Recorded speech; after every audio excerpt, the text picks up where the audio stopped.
Don't partition Ukraine. Hello, I'm Steve Forbes, and this is What's Ahead, where you get the insights you need to better navigate these turbulent times.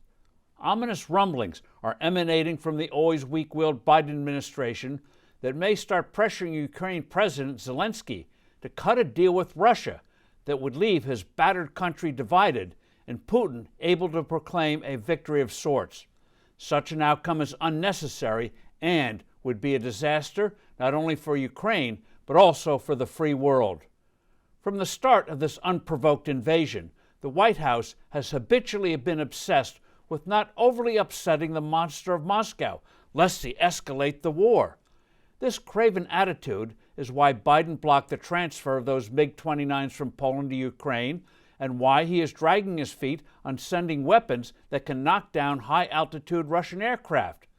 Such a lack of weaponry is enabling Russia to hit Ukrainian cities with increasing ferocity. Incredibly, the Biden team is still parsing whether certain types of weapons might be classified as being of a defensive or offensive nature. When a country is under attack, every weapon it uses is, by definition, defensive. News flash to the White House. The dictator, with ambitions to dominate Europe, the way Napoleon Hitler briefly did, is already intensifying the conflict, most criminally against civilians. If Putin concludes that it's necessary, he would unleash chemical and biological weapons and ramp up destructive cyber attacks. Putin's plans are now clear. First, dig in. Russia may not conquer Ukraine, but it has a massive military presence there, which is why Russian forces near Kiev and other parts of Ukraine are assuming defensive positions, in effect taunting Ukraine, "Try throwing us out." This is why the Bidenites are being tempted by a partition that would create a rump Ukrainian state, more vulnerable than before to Russian pressure, if not control. Second, demoralize Ukraine by bombarding cities and towns into rubble while deliberately killing and maiming civilians.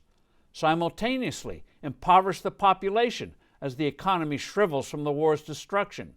Third, undermine NATO's support by flooding Europe with millions of refugees, in effect warning, you want as many as 10 million displaced people living with you forever? In response, the President and his officials should now adopt two overarching goals. First, a resounding, unmistakable defeat for Putin. Stop the deadly dawdling of delivering weapons to Ukraine. Properly armed Ukraine could actually beat back the invaders.